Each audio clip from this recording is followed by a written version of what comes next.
Hello everyone, আমি পৌলমী। আপনাদের সবাইকে স্বাগত জানাই আমার চ্যানেল পৌলমীজ আড্ডায়। সকাল সকাল করিমগঞ্জের বাজারের দৃশ্য দিয়ে শুরু করলাম। সকাল সকাল দাদা আর সৌম্য গেল বাজারে। দাদার বাজারে যাওয়ার বিশেষ কারণ হচ্ছে পিকুর জন্য ফল কেনা। পিকু দাদাকে লম্বা লিস্ট দিয়েছে ও যেসব ফলগুলো খায়, এবং দাদা গুনে গুনে সেই ফলগুলো নিয়ে এসেছিল পিকুর জন্য। এই যে দেখুন ফলের বাজার, ওখানের মধ্যে গিয়ে ও চুজ করছে যাতে ভাগ্নি ভালো করে ফল খেতে পারে। আর এই বাজারটা না আমি ছোটবেলা অনেকবারই গেছি, তো এই বাজারটা আমার খুব কাছে। কি বেরোচ্ছে রে সারপ্রাইজ? ওয়াও, পিকুর ফেভারিট কালার। ওয়াও, খুলে দেখাবো? এটা খুলে দেখাও, বুঝতে পারছি না তো কি এটা তুমি দিলে আমাকে। শুধু একটা টেডি বিয়ারের মুখ দেখতে পাচ্ছি। টেডি বিয়ারের মুখে কি জানো? এই যে wow, you got a bag. হ্যাঁ, কালার ছবি और তোমার সাইজের গুলো বড়। এই যে ওয়াও, আরেকটা সুন্দর আছে জামাটা। আরেকটা আমরা ঘরে মাই কয়টা জামা? না, একটু বড় হইলে প্রবলেম নাই, ছোট হইলে প্রবলেম। এই দেখ আরেকটা জামা। ঘরে পরিয়ে ওয়াও, এটা আরাম লাগবে পরে। এটা কার? আর ওইটা কার? পিকুর ফেভারিট কালার গ্রিন।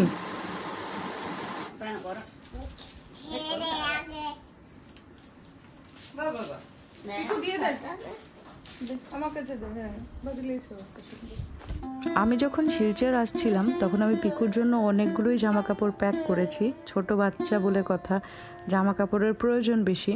কিন্তু এখানে আসার পর আমি ভাবছি যে আমি কেনই এতটা ড্রেস ওর জন্য নিয়ে এলাম। সবাই 2-3টে করে দিয়ে যাচ্ছে।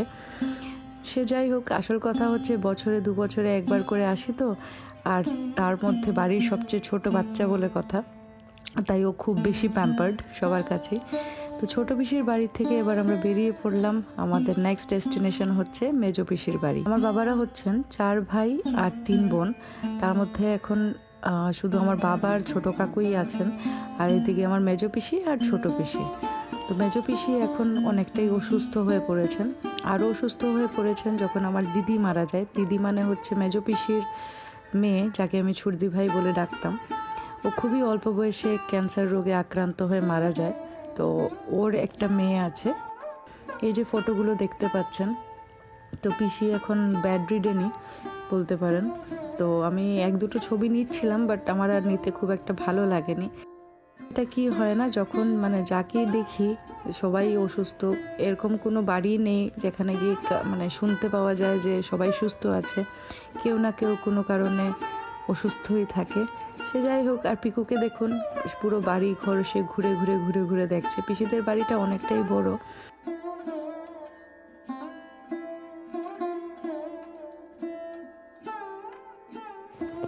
আর এটা হচ্ছে দিদিদের পিসিদের বাড়ির পুকুর। প্রচুর ছোটবেলা আমরা মাছ টাছ ধরতাম, এখন আর তার চাইতে আমি দূরে যাব না। এটা এখন লিজে দেওয়া আছে। এটা ওদের কাঠের ব্যবসা, ওইগুলো রাখা। ঠিক আছে, লাইক ইট? দিদি বড় হয়ে গেছে।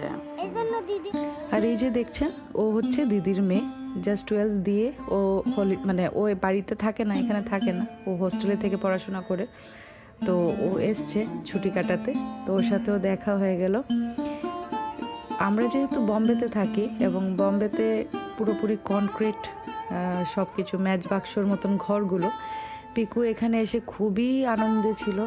এত খোলা মাঠ, আর এই যে জায়গাটা দেখছেন না, এই জায়গাটা একটা বিশাল বড় পুকুর ছিল, যেটা এখন ভরাট করা হয়ে গেছে।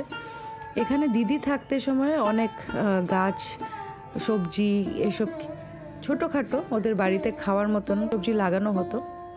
আজকাল তো আর এইসব হয় না, মেনটেন করার কেউই নেই বলতে গেলে। পিসি তো যেমন আপনারা দেখতেই পারলেন পুরোপুরি বিছানায়। আমি আর সামনে থেকে গিয়ে ক্লোজড শটটা নিলাম না, কেন জানি না, মনে হলো যে নেওয়াটা হয়তো ঠিক না, এরকম অসুস্থভাবে দেখানোটা হয়তো ঠিক না, তাই আর নিলাম না।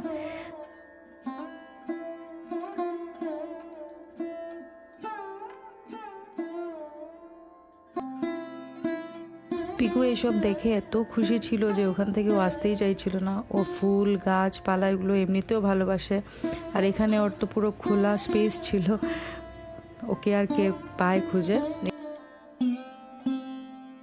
এই যে পিসিকে আদর করে আমরা বেরিয়ে পড়লাম। এবার আমরা চলে আসছিলাম বাড়িতে।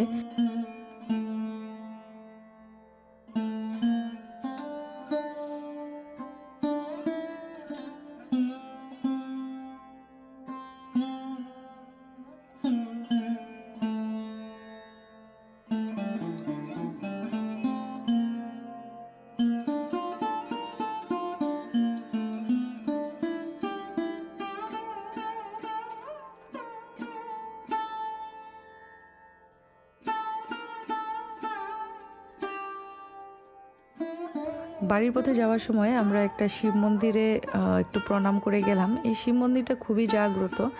কোনো একদিন যদি সুযোগ সুবিধে হয় যাব এবং আপনাদেরকে পুরো মন্দিরটা একটু ঘুরে দেখাবো। ভীষণ সুন্দর এবং সবচাইতে বড় কথা ভীষণ শান্তি লাগে।